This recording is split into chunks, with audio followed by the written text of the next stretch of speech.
Cette vidéo, je vais vous parler du réseau dans le GCP.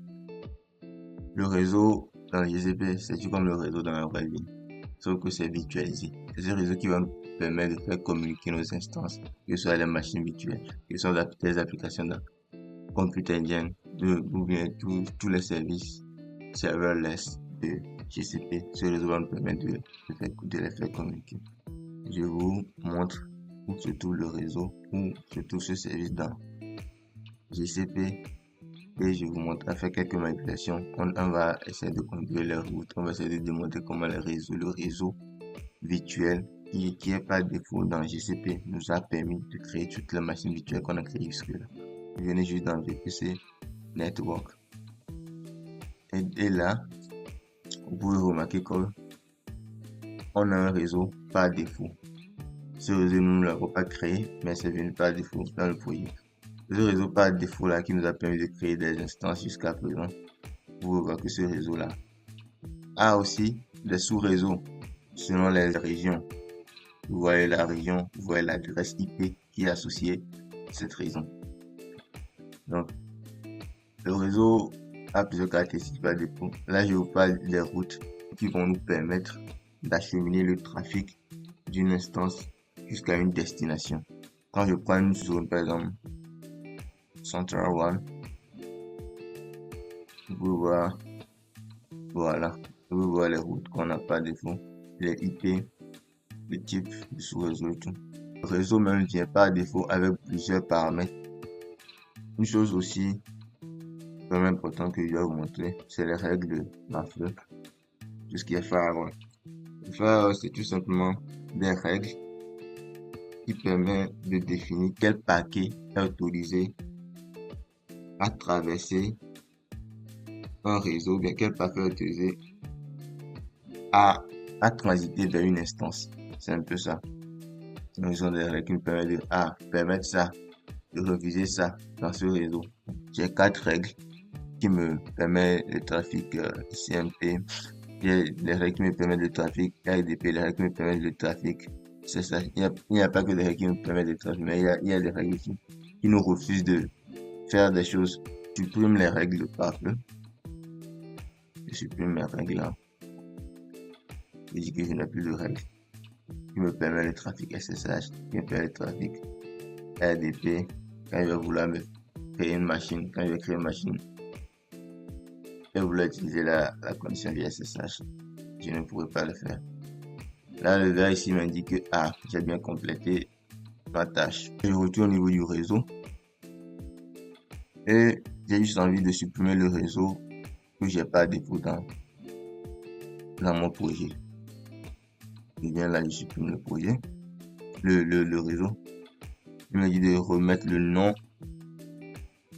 du réseau pour s'assurer que je veux vraiment supprimer ce réseau. Je lui dis oui, je veux vraiment supprimer le réseau. Default. Et là, vous pouvez voir que le réseau est en train d'être supprimé.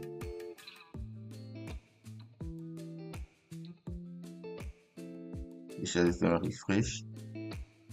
C'est toujours en cours, la suppression du réseau. C'est bon. Il me dit que j'ai vraiment bien supprimé mon réseau. Maintenant, qu'est-ce que je vais faire? Je viens au niveau de Computer Engine pour essayer de créer une machine virtuelle. Je viens ici. Il me demande le nom de ma machine. Je lui mets Data for All Server. Je place dans East One, dans la zone C. Je prends E2. Au niveau du type de machine, je laisse les configurations par défaut. Je laisse aussi les disques par défaut.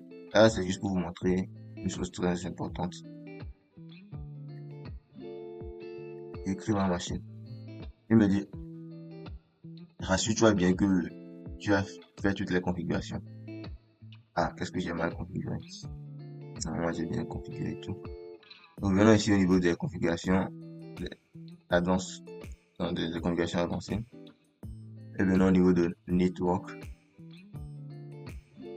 Dans network, je viens au niveau de network interface.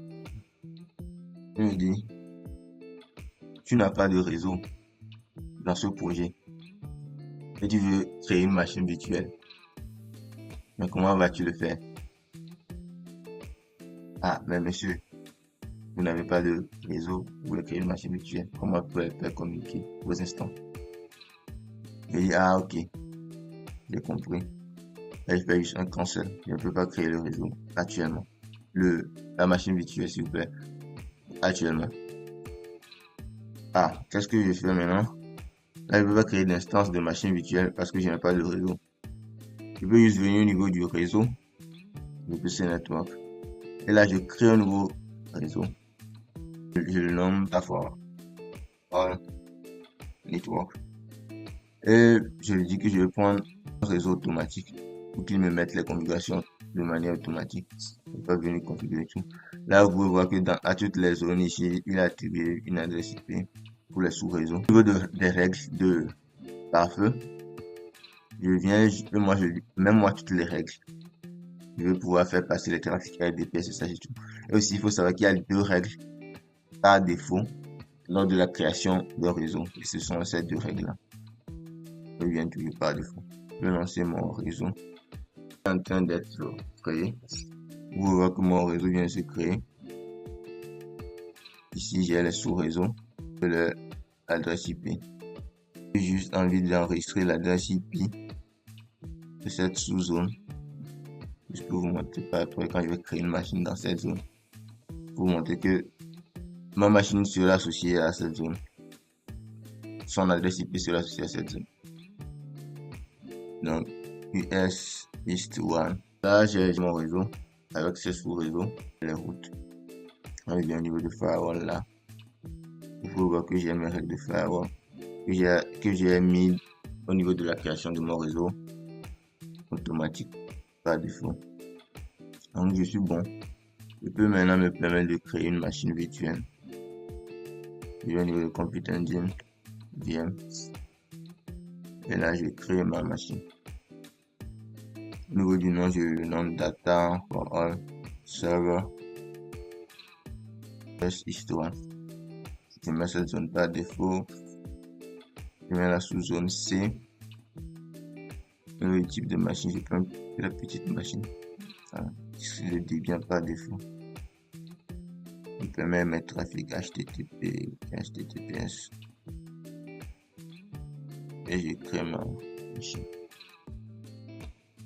Et là, sans souci, je crée ma machine juste parce que j'ai un réseau dans mon environnement, dans mon projet qui me permet, j'ai un réseau virtuel qui me permet de créer cette instance-là de machine virtuelle. Ça va prendre un peu de temps. Là, c'est bon.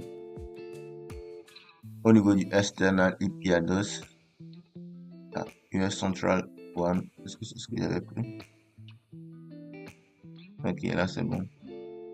Vous voyez l'adresse IP interne associée à ma machine. C'est exactement cette adresse IP que j'ai ici. Maintenant, j'essaie de me connecter à cette machine-là. Voilà. En quelques secondes, je suis connecté à ma machine. Je fais un LST, je vois que je n'ai rien sur la machine. Je vais créer un fichier tout de suite. Et puis, non, data 4. Point.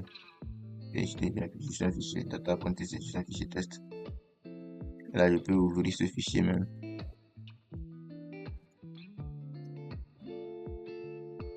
Voilà. Et j'écris ce que je veux dans ce fichier. Data for all.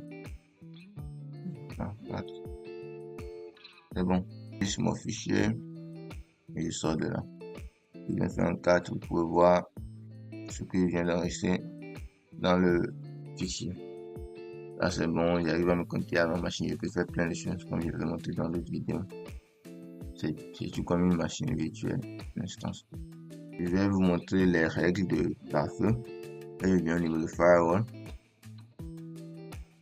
Dans firewall, ce que j'ai juste envie de faire, c'est supprimer la règle qui me permet les trafics et la connexion SSH. Je viens là et je supprime cette règle.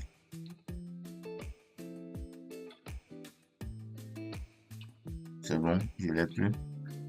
Et maintenant, je viens au niveau de la VM que j'ai créée. Et pour essayer de me connecter via SSH, je mets la connexion via SSH. Patiente, je patiente. Mais je n'arrive toujours pas à me connecter à ce serveur via une connexion SSH. C'est juste parce que il n'y a pas une règle qui me permet le trafic SSH. Merci pour avoir suivi cette vidéo. Restez connectés pour la suite.